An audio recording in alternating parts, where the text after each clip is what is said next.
दूर दूर ऐसे जगहों पर, दुर्गम जगहों पे है जहाँ जाने का साधन नहीं है, वहाँ हमें पहुँचने में बड़ी कठिनाई होती है। इसलिए ये जो अटेंडेंस वाली ऑनलाइन उपस्थिति वाला जो ऐप आपने ले आया है, जो हमसे ज़बरदस्ती कर रहे हैं, इसको लागू करने के लिए उसमें संशोधन किया जाए और हमारी भी समस्या को सुना जाए। चूँकि हमारी बेसिक शिक्षा परिषद की नियमावली में ये कहीं नहीं लिखा है कि आपको ऑनलाइन उपस्थिति देना है। हमारा जो विभाग है वो बेसिक शिक्षा परिषद से चलता है, उसकी नियमावली से चलता है। उस नियमावली से इतर जा करके इस तरह के शिक्षकों को प्रताड़ित करने वाले आदेश लाए जा रहे हैं, जिसमें खामियां ही खामियां हैं, उसको दुरुस्त करने की आवश्यकता है। बायोमेट्रिक अटेंडेंस में क्या क्या कुछ चीज़ें हैं जिनका विरोध आप कर रहे हैं? सुबह हमारे जाने के बाद जब हम हाजिरी लगा लेंगे विद्यालय अवधि में, अगर हम ये चाहें कि हमारे घर पर कोई बात हो गई, किसी के साथ अनहोनी हो गई, किसी तरह की कोई घटना हो गई और हम उसमें मदद कर सकें तो नहीं कर सकते, इसलिए कि अगर हम चले गए तो पूरे दिन का हमारा वेतन कट जाए। चूँकि शाम को भी अटेंडेंस की व्यवस्था है, तो कुछ ऐसा सुविधा दिया जाए जो हम किसी से कह करके, किसी से ले करके हम उस मानवता को पूरा कर सकें। आप ऑनलाइन अटेंडेंस को वापसी चाहते हैं इसका, या इसमें वापसी चाहते हैं? क्योंकि हमारी परिषद के नियमावली में कहीं नहीं लिखा है कि हमें ऑनलाइन अटेंडेंस देना है। इसके अलावा कोई मांगे हैं? इसके अलावा हमारी एक्टिव CL है, हाफ CL है, चिकित्सा है और हमारी जो प्रोन्नत वेतनमान है 17,140 है, पुरानी पेंशन है, तमाम 7 सूत्री मांगे हैं जिसको सरकार मान ले। यही है।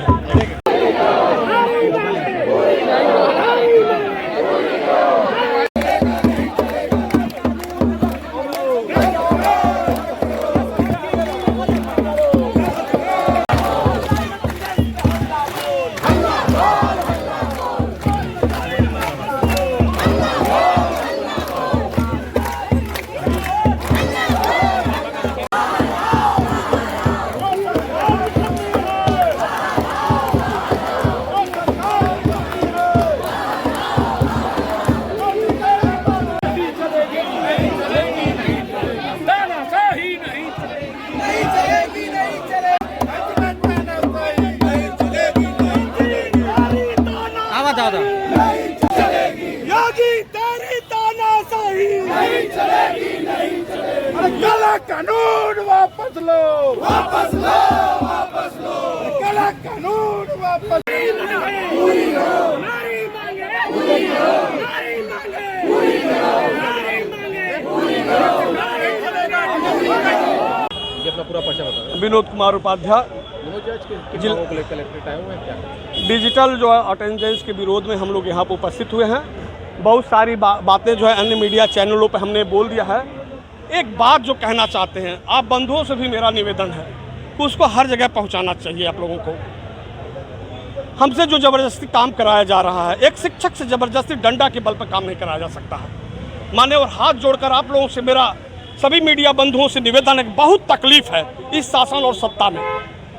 आपसे बता दें, इसके पहले हमारा एक डायरेक्टर हुआ करते थे श्री हरि प्रसाद पांडे जी, अभी हमने वहाँ बोला है, फिर बोल देना चाहते हैं। उन्होंने संस्कृत श्लोक बोलकर बोला था कि अगर शासन और प्रशासन चाहे कि हम समय से विद्यालय जाएं, निश्चित हम समय से विद्यालय जाएंगे। अगर शासन प्रशासन चाहे कि अंतिम समय तक हमारे शिक्षक विद्यालय में रहें, तो निश्चित हमारा शिक्षक विद्यालय में रहेगा। वो चाहे कि अध्यापक कक्षा में रहे, हम कक्षा में भी रहेंगे। वो चाहे, शासन प्रशासन चाहे कि हम श्यामपट्ट कार्य करें, हम श्यामपट्ट कार्य भी करेंगे। शासन प्रशासन चाहे कि वो अपना कोर्स पूरा करें, हम कोर्स भी पूरा करेंगे। लेकिन जब तक शिक्षक खुश नहीं होगा, जो वास्तविक शिक्षा है वो कदाप नहीं दे सकता। कदाप हमारा मांगे हैं डिजिटल अटेंडेंस का विरोध, उनको वापस लेना।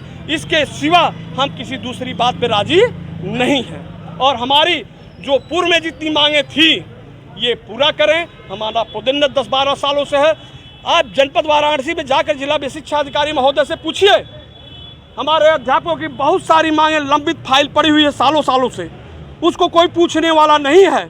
हमको 10 मिनट होता है तो हमारे खिलाफ एक षड्यंत्र रचा जा रहा है इस शासन द्वारा, सत्ता द्वारा, कि अध्यापक निकम्मे हैं, अध्यापक काम नहीं करते हैं। हम जनता के बीच में जाएंगे, लोगों के बीच में जाएंगे और समझाने का काम करेंगे कि हम डिजिटल अटेंडेंस का विरोध नहीं कर रहे हैं, हम करना चाहते हैं, लेकिन ये सरकार हमको करने नहीं दे रही है। और आप बताइए, अगर 400-500 बच्चों का हमको फ़ोटो खींचना है, अटेंडेंस लेना है, हम फ़ोटो खींच 400-500 बच्चों का जब दिन भर में फ़ोटो ही खींचते रह जाएंगे तो हम अपना शिक्षण कार्य कब करेंगे?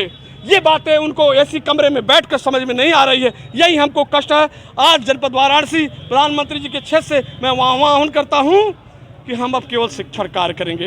इनको ज्ञापन दिया है? और जिलाधिकारी महोदय को माननीय मुख्यमंत्री महोदय के संबोधित ज्ञापन सौंपा है और अपनी सारी बातें उसमें हम लोग लिखी हुई है। 29 तारीख को हमारे फैसला होगा, जब तक फैसला नहीं होगा सारे शिक्षक यहाँ से जाएंगे। और ये कमर कस चुके हैं, अभी तो शुरुआत है, लड़ाई लंबी होगी। अगर ये नहीं मानेंगे तो जनपद और प्रदेश का पूरा विद्यालय फिर अंत में बंद कराया जाएगा। सभी विभाग पूरा पर्चा बता दें। मैं ज्योति प्रकाश, कार्यकारी जिलाध्यक्ष, राष्ट्रीय शैक्षिक महासंघ वाराणसी। किन मांगों को लेकर आज यहाँ कलेक्टर आए हुए हैं, क्या करें? हम लोग की मांगे ये है कि हम लोग की जो ऑनलाइन हाजिरी हम लोग के ऊपर आज अचानक जो 15 से आज से लागू करना था, वो एक हफ्ता पहले 8 तारीख से ही शुरू कर दिया आनन फानन में। हम लोग की कुछ मूलभूत सुविधाएं हैं जिनको हम मांग रहे हैं कि हमें राज्य कर्मचारी का दर्जा दिया जाए। जिस प्रकार से उनको 30 CL साल में मिलता है, वैसे हमें भी दे दिया जाए। हमें जो 14 CL साल में मिलता है, उसको डबल करके हाफ CL करके हमें 14 दूने 28 कर दिया जाए। इस तरह से हमारी जो दिक्कतें हैं वो कुछ हद तक कम हो जाएंगी, फिर हम ऑनलाइन अटेंडेंस देने के लिए तैयार हैं। बायोमेट्रिक अटेंडेंस क्या कुछ हैं जो चीज़ें हैं जिनका ऐसा है कि पहले तो इसमें बहुत जगह नेटवर्क का इशू है। कहीं हम मान लीजिए हम अपने समय से तो पहुंच गए, लेकिन वहां का नेटवर्क ही काम नहीं कर रहा। हम उसका एक समय निर्धारित है कि इतने समय तक पोर्टल खुला रहेगा, उसके बाद उसका काम खत्म। लेट हो गए हम 1 मिनट भी उसके समय के बाद, तो हमारा उस दिन का तो पूरा वेतन कट गया। तो इसलिए हम ये इन मांगों को पहले कोई बातचीत हुई इन मांगों को लेकर? हाँ, शासन स्तर पे हम लोग का संगठन बराबर मांग कर रहा है और आज उम्मीद है कि आज हम मुख्यमंत्री जी के साथ बैठक होगा और हमें लगता है कि बेसिक शिक्षा मंत्री जी से भी अपने संगठन के लोगों की आज वार्ता होनी है होगी।